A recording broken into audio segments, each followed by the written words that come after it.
We're joined in the media center by funny car leading qualifier Ron Capps, who ran a track record 3.865 second pass at 325.92 miles per hour. It looks like you guys are finally back into the swing of things after some not so satisfying races the past couple.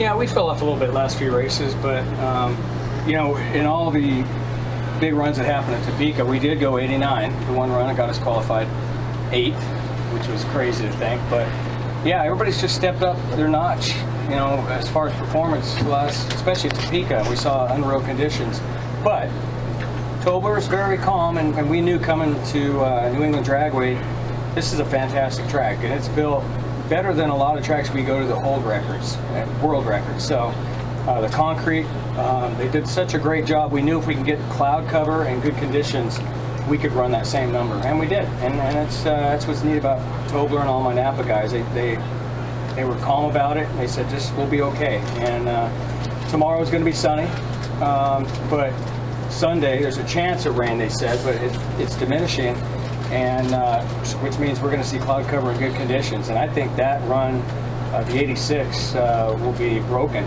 you know, and hopefully it's by our Napa team, but I think several cars are going to run better. We could see 3 or 4 cars run quicker than 86 on Sunday. Any questions?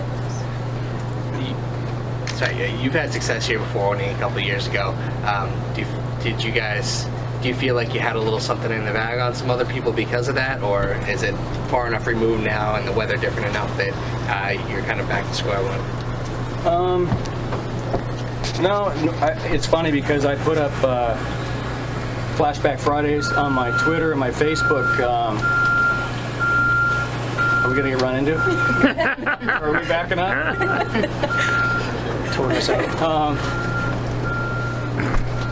Yeah, so I put up Flashback Friday of the vines that I took when I left here with the Wally we won here 2 years ago. And it was fun because we checked in by the airport, went through security, I went into the Delta thing and boarded the plane all as if I was the Wally behind him, and I had a fun day that day. So it was unique this morning to get up and kind of look at those again. I go, I'm going to put them back up for a flashback and kind of relive that, and that was a great weekend. I remember Forrest won here last year, Courtney I think 2 years ago, and since we've come back here and raced here, every race day has been phenomenal side-by-side racing. So last year was cool because, or 2 years ago, because it was the first live race I think that we ran, or one of the first, and no, it was on ESPN. Whatever it was, I had people recognize me in the airport, older ladies, people that normally wouldn't watch it, but one lady asked if I was the guy that did the somersault off my car, which was a total accident. I'm lucky I didn't hurt myself, but that was when I really thought, man, this is cool. This is an area that we need to be back in. So yeah, it brings some mojo back when you go someplace you had success at. Was it a career best run like you made? Feel any different on the inside than running the low 390? That was today's run. I almost shut it off. I mean, it moved around so much early on. Had the front end up, and I knew it at the time because I've got the wheel, and it was out of control sideways for a long time, and it got going, and I'm thinking to myself, believe it or not, Tolber's going to be mad because it might have run a 90 flat and I scrubbed off, ran 95. I'm thinking I really hurt the car. Well, I was just hanging on for dear life, and it was like a World Outlaw sprint car. It was just out of control, but fun. It was one of the funnest rides I've had in a long time. And we got back, and he looked at the computer, and he was like, oh my gosh, the front end was off a lot. So he put some weight on the front end for this run, and again, it was fun. It was all over the place, and it made it. It's neat when your guys are disappointed with an 88, with a 1. That you would have thought somebody's dog got kicked. So it's a good hot rod right now, but I've been around long enough to not get excited about a couple runs at a racetrack. We can finish the job, would be nice. You called a couple of years ago, you referred to it as Epping Palooza. Yeah. Does this set the tone for another fun weekend for you? Well, I call it that because we come into town on Monday night, and it's Tuesday through Thursday of just wide open, hanging out with people from Maine and Boston and New Hampshire and all the fun people, and we make it fun, but we do a lot of fun Napa stuff with all the customers, and so we make them part of our team. And when I get to the track Friday, I'm usually wore out, believe it or not, and so it was nice to get here this week and and do the same thing. And it was another Epping Palooza again. I was up in the middle of nowhere, up by the New Hampshire Maine border, visiting Napa stores and garages all day Wednesday and Thursday. But that's what I love doing. So, and we had a lot of them here today, which was neat. So, Take you back to your run. You talk about it being totally out of control. How long did it take you to learn just to keep going, not to give up?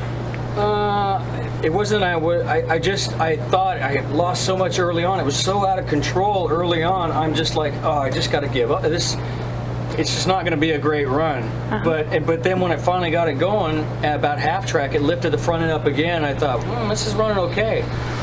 And those are fun runs when they're out of control. And that's what I do this for. It's what the very first run reminded me of. And those can be the funnest runs when they make it, especially run good, or they can be, you can go back to the hotel room, and I've done this a lot, where you go back and you just sit in the room and you're so mad at yourself for not being able to control the car when it was going to be a low AT run. And it's that fine line of, that's why you do it, and it made it, or, God, I got to get better at controlling this beast. But, you know, when everybody wanted to slow our cars down and do all that, and Del Worsham spoke up and said, I'd rather have an out-of-control 11,000 horsepower funny car than to tone it down and run quarter mile and run 5 seconds at 305 miles per hour.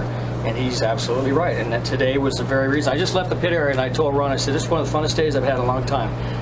I was so out of control. I was having so much fun in the car. I wasn't sure it was going to make it, but those are the runs that you get out with a big grin, and that's why we do it. And just prior to making the run, did you feel like this was going to be a stellar day? We've been working on some technology with Jimmy Prock and John Medlin, Dickie Venables. They all sort of have been there, and they showed that to Topeka, but we knew we could also do that. So I knew that was coming. I didn't realize it was going to be conditions that we saw today.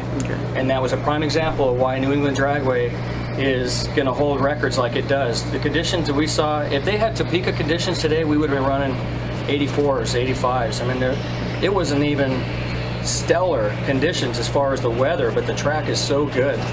They did a great job. It's fun. Okay.